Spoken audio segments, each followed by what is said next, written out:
এদের চাকরি হবে না। এই বঞ্চনা হয়েছে, বঞ্চনা চলছে, বঞ্চনা চলবে যতদিন রাজ্যের মুখ্যমন্ত্রী মাননীয় মমতা বন্দ্যোপাধ্যায় থাকবে। এদের বঞ্চনার নিরসন হবে না যতদিন রাজ্যের মাননীয় মুখ্যমন্ত্রী মমতা বন্দ্যোপাধ্যায় থাকবে।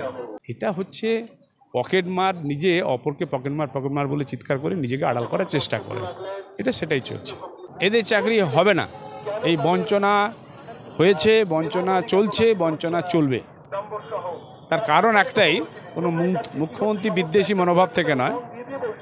মুখ্যমন্ত্রী 2011 সাল থেকে আমাদের রাজ্যে মুখ্যমন্ত্রী, এবং ইতিমধ্যে অত্যন্ত স্পষ্ট প্রমাণিত যে শিক্ষক নিয়োগে ব্যাপক দুর্নীতি হয়েছে। এটা কোনো গল্প কথা নয়। যারা বঞ্চনার শিকার হয়েছে তারাই হাইকোর্টে গেছে, হাইকোর্ট থেকে তদন্তের নির্দেশ হয়েছে, হাইকোর্ট মনিটরিং তদন্ত চলছে, ফলে দুর্নীতি সামনে এসছে এবং প্রাতিষ্ঠানিক দুর্নীতি সামনে এসছে।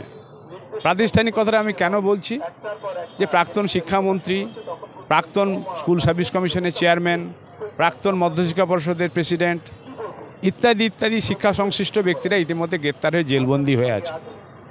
অর্থাৎ এটা অত্যন্ত স্পষ্ট যে রাজ্যে শিক্ষক নিয়োগের ক্ষেত্রে চাকুরি বিক্রি হয়েছে, অযোগ্যরা চাকরি পেয়েছে, তাহলে যোগ্যরা বঞ্চিত হবে, অস্বাভাবিক হওয়ার কী আছে।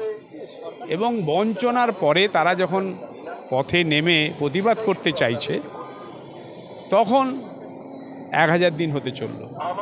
1000 দিন মানে কি, প্রায় 3 বছর। তাহলে 3 বছর সরকার যখন কিছু ব্যবস্থা নেয়নি, আগামী দিনে হঠাৎ করে নেবে, এটা ভাবতে বড্ড কষ্ট লাগে। ব্যবস্থা করলে ভালো, রাজ্যের ভালো, বঞ্চিত প্রার্থীদের ভালো, সমাজের ভালো, শিক্ষা ব্যবস্থার ভালো, কিন্তু রাজ্যের প্রশাসন তো সেটা চায় না।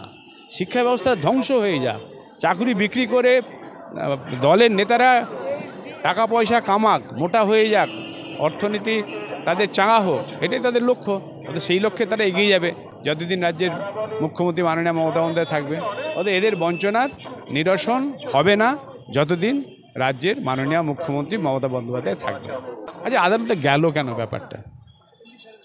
আদালতে গেল কেন ব্যাপারটা, এটা তো তাহলে সরকারকে বলতে হবে। দ্বিতীয় কথা হচ্ছে, আদালতে যাওয়ার পর আদালত কি দেখছে, যে যা তদন্তে ডকুমেন্ট বা তথ্য সামনে এসছে তাতে দেখা গেছে দরখাস্ত না করে চাকরি পেয়ে গেছে, পরীক্ষায় না বসে চাকরি পেয়ে গেছে, ওএমআর শিট শূন্য ফাঁকা জমা দিয়ে চাকরি পেয়ে গেছে। এটা প্রমাণিত সত্য। তাহলে তার দায় কি হাইকোর্টের? অতএব তুমি চুরি করবে, তুমি চুরিকে মদত দেবে, চুরিকে প্রাতিষ্ঠানিক রূপ দেবে, চাকরি বিক্রি করবে, কোটি কোটি টাকা কামাবে, এক শ্রেণীর যারা যোগ্য শিক্ষক তাদেরকে বঞ্চিত করবে, আর তারা হাইকোর্টে গেলে দোষ হয়ে গেল।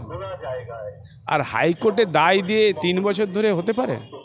রাজ্য সরকার তাহলে হাইকোর্টে গিয়ে বলুক যে সমস্ত মামলাকে আপনি কিছুদিন স্থগিত রাখুন, আপনি আমাকে সময় দিন, আমি 1 বছরের মধ্যে আপনার কাছে একবারে স্বচ্ছ নিয়োগ প্রক্রিয়ার মাধ্যমে নিয়োগ করে সমস্ত তথ্য আপনাদের কাছে পৌঁছে দেবো। সেই দায়িত্ব নিচ্ছে। এটা হচ্ছে যারা চুরি করে আরেকজনকে দায় ঠেকিয়ে নিজেকে সাধু সাজার চেষ্টা করে, রাজ্য সরকার তাই করছে। একরকম হচ্ছে যে রাজ্যে অবাধ শান্তিপূর্ণ ভোট হবে না। যতই কেন্দ্রীয় নির্বাচন কমিশন চেষ্টা করুক, কেন্দ্রীয় বাহিনী, মাইক্রো অবজারভার, সিসিটিভি ক্যামেরা, 144 ধারা, 7 দফায় ভোট, যেই করুক, যেহেতু রাজ্যের সরকার, রাজ্যের শাসক দল তারা চায় না অবাধ শান্তিপূর্ণ ভোট হোক, অবাধ শান্তিপূর্ণ ভোট হবে না। এর মধ্যে যা হওয়ার হবে। সাধারণ মানুষের যে মত সেটা প্রতিফলিত হবে না, কারণ অবাধ শান্তিপূর্ণ ভোটের কোনো পরিবেশ পশ্চিমবঙ্গে নেই। 2023-এর পঞ্চায়েত ভোটে আমরা সবাই দেখলাম, তার আগের ভোটেও দেখেছি, এটা নতুন কিছু না।